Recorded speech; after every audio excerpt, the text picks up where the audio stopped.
Today we find ourselves on L Street Northwest, just west of Connecticut Avenue and the Farragut North Metro stop, and just east of 18th Street.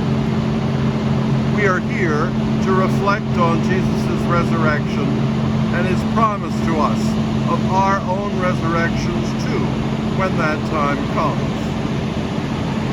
That time comes at the end of our earthly lives, and also as we face the people and the circumstances of our lives that plunge us into passionate suffering. Threat, risk, fear, attack, betrayal, and so on.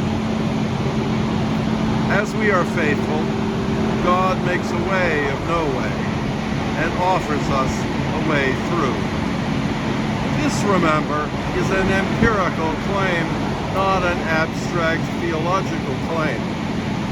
It has happened to me regularly in my life. For you too, I am sure, if you are attentive.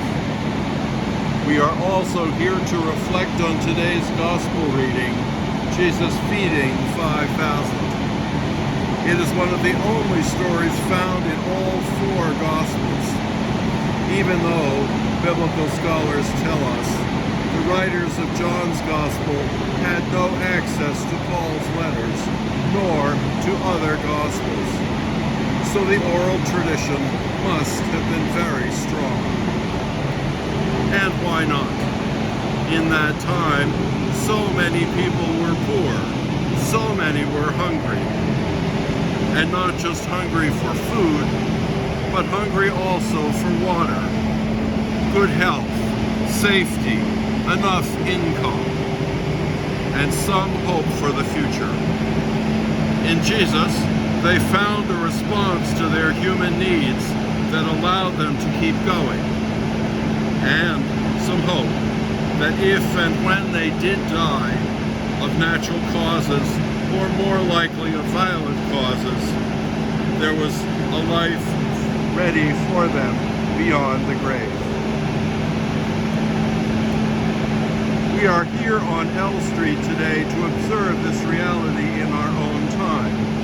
Jesus offering eternal life, and Jesus feeding us directly or indirectly. Here, on this wall, we see a bronze plaque without any context. It reads as follows: Nunziato di Perna, 1891 to 1967. Immigrated from Sicily in 1900. Owned and operated his restaurant at this location for 50 years. His children proudly dedicate this plaque. So who was Nunziato? I could find no further information about him online. Apart from this plaque, we passers-by know nothing about him. And yet, from so little, we can know so much. What a wonderful person he must have been that his children gave this plaque in his memory. What a wonderful cook, or wonderful personality, or wonderful businessman he must have been to run this restaurant for 50 years.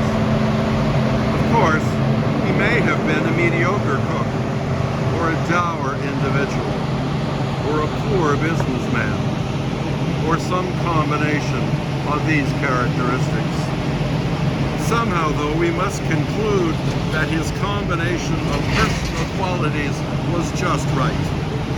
The restaurant was just right, and the food was just right, so that his friends and family wanted to honor him in death with this plaque.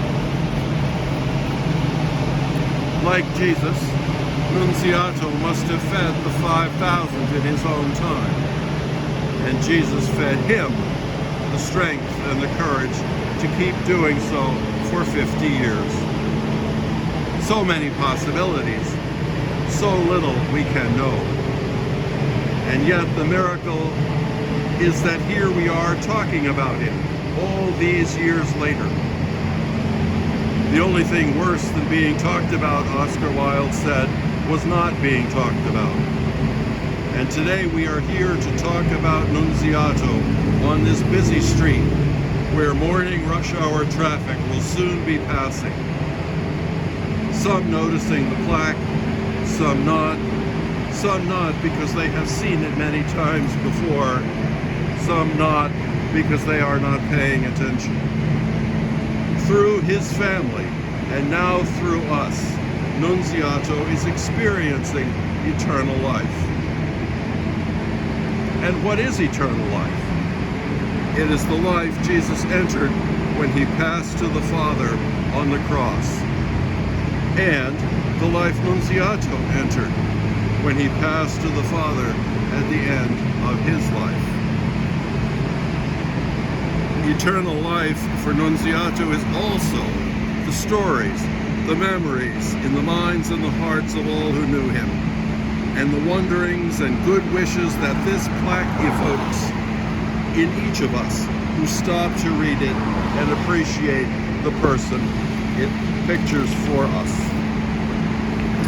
So, as for Nunzio, as for each of us, each in our own way, let's recognize and honor those who feed us and trust that through Jesus' goodness, we will experience eternal life with him, an eternal life that is uniquely ours.